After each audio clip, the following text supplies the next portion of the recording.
কী অবস্থা এখানকার পূজার আপনারা এখন একটু বলেন দিই, সবসময় তো খালি আমরা কথা কই, এখন আপনারা একটু বলেন পূজার কী পরিস্থিতি কী?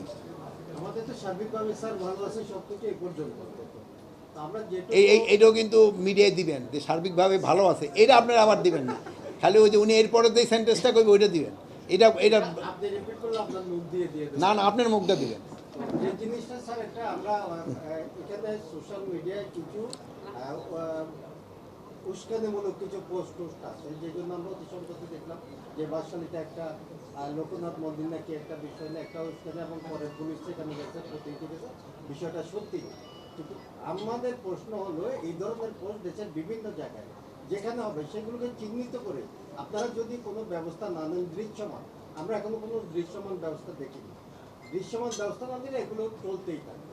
এবং এই ব্যাপারে কি আপনাদের এই ব্যাপারে ধরেন যে এই মানে আমরা তো তার ইউটিউব যাদের ক্ষেত্রে, এদের ক্ষেত্রে ওই যে যারা ইউটিউবে দিয়ে দেয়, এই ক্ষেত্রে আমরা ওনাদের রিকোয়েস্ট করি, এটা কিন্তু আমরা ওই করতে ওনাদের বলার পরে ওনারা ওইটা উঠায় নেয়, কিছু কিছু ক্ষেত্রে আবার ওনারা উঠায়ও নিতে চায় না।